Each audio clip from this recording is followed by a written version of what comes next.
I would love to say I have this gift, but I really don't have it, at least not at the measure and level I would love to.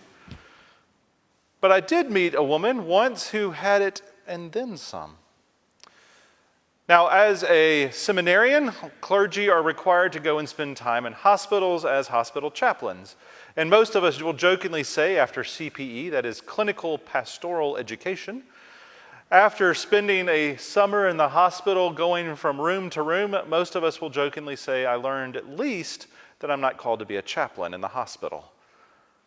But there are often things that you learn around the edges. And one was this particular woman who, and it says something that I can remember her some, 18 years later, who whenever I went into her room, she was joyful, she was thankful, she was exuberant. Every time, it didn't matter what day I went in, and she was in the hospital for a while. She was being treated for lymphoma, so she had a long and difficult stay in the hospital. Those long and difficult stays that, to be honest, most of us would get worn out with, get grumpy about. But no matter what day I visited, what time of day or night, she always smiled and had a wonderful thing to say about the doctors and how well they were caring for her, about the nurses and all that they did to care for her, about her family and how she loved them and appreciated them. She focused relentlessly on gratitude. She focused relentlessly on those things that were good, even in the midst of some of the hardest of situations, being treated for months on end for a cancer that may well have taken her life not long after. I remember her because she was that person that the doctors could come in, give her pretty rotten news, and she would still say, aren't they doing such a great job? They're doing all they can. I know they are. There was this desire within her to be thankful for the work that people were doing to care for her, a true gratitude and hopefulness in the world. But it wasn't also, and this is the key, right? It was not disconnected from reality. She knew what was going to happen. She knew that her body was starting to give out, but she still chose to focus on those things that God had given her that she could cherish. I would love to say I have that gift, but I know I don't, to be able to focus on the positive, or at least to focus and be grateful on the things that we've been given. It is, I can be honest, a spiritual discipline that I have to work on a lot. In my life, I have been that kind of person who, notices all the details. Or as a good colleague and friend said in Dallas, Bill, you have an eidetic memory and you need to forget more stuff. If you don't know what that means, eidetic memory is what means you have more or less a photographic memory. You remember everything, and you need to work on forgetting things instead of holding on to them. He was right. It's super easy to think of all the things that aren't quite right, to walk into a room and see the things that aren't put away the way you want them to, that aren't perfect. It's easy, especially in our current environment, to be grouchy and to complain and to think about all the things that are wrong with our world or with the other party or with our country. But instead, we're called to a different role. We're called to a role of being grateful for the gifts we have. The Pharisees and the Sadducees are trying to trick Jesus in today's reading. They're trying to get him to say something that proves he's not a good prophet, that proves he's not a good rabbi, that proves he's not the Messiah. They don't do a very good job of it. They asked him last week about paying taxes, and he deftly sidestepped that one. And today they ask him actually a pretty easy question. The Pharisees lob him a softball pitch and just say, hey, what's the greatest commandment? And Jews in the 1st century and the 21st century would say the exact same thing. It is the Shema.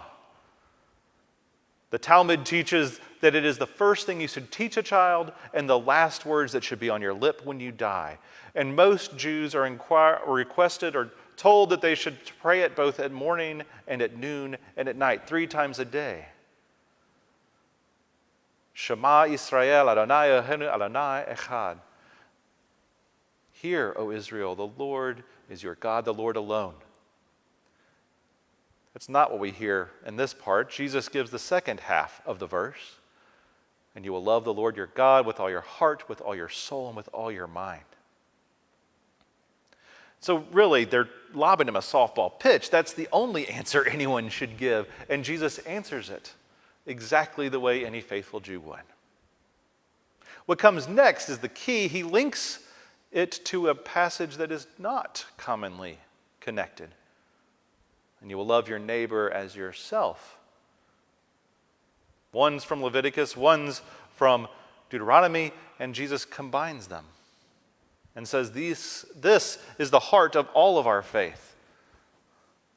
Jew and Christian alike, love God and love your neighbor. And then, of course, the big question is, what does love mean? What does it really mean to love? And in Jesus' definition and explanation and the understanding of every faithful Jew you will ever meet, it is not an abstract theory or romantic love. It's not, oh, I'm so happy to be with you and I love you. It's action. If you love your neighbor, then it's to do something for your neighbor. If you love God, then it's to do things for God. It's to express your gratitude with action. In so many ways, today's passage is about gratitude. It's about realizing that all God has given us, and to be grateful for it is to love God. To realize all that your friends, your family, your neighbors, all that has been done for you in your life is to be grateful for them and to love them for it. Our theme for stewardship this year is straightforward and easy. Above all, Lord, help us to be grateful. I hope you've seen the videos we put out of different parishioners sharing what they're grateful for. But I have found again in my life that is one of those tasks that I need to focus on again and again and again. How can I be grateful for all that's given instead of worrying about the things that aren't quite ready, that aren't going to happen yet, the problems that are down the road, or even the problems that are today? Gratitude is not about just being Pollyanna either. It's about realizing that there are challenges in the world, but to be grateful that God's giving us the ability to address them today. In this season of life, of COVID and of distancing, of not being together, it reminds us of our relationships and a gratitude that we should all have. A gratitude that is much deeper. Let me sort of try and unpack it a little. I would say it's simply this. On one hand, you can say, I'm thankful for the sky and the moon and the birds and the trees, and I am grateful for them. But I'm also thankful for those relationships that can drive me crazy. Those relationships that demand the best of me.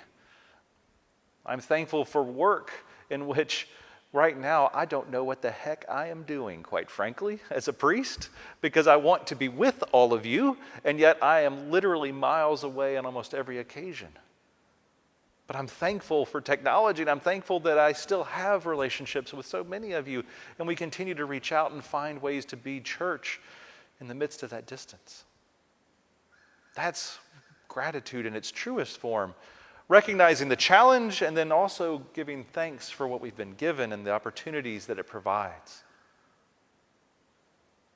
Or even on a deepest of all levels. In so many ways, grieving, mourning, feeling loss is gratitude. Gratitude for the ones that we love and see no more. Gratitude for life well lived. Gratitude for the way things were, even if they aren't the way we want them to be now. In these cases, gratitude is this deep well of recognizing our giftedness. And so for this stewardship season, we invite all of you to begin with that gratitude, to begin to this discipline, and it's a discipline. Instead of getting anxious about the world, recognize the giftedness that we all have. And then from that giftedness, share. To be that active love that Jesus has in mind when he talks about loving God and neighbor. Or as the bumper sticker in the Diocese of Ohio says, love God, love your neighbor, change the world. That's truly what we're called to be and to do.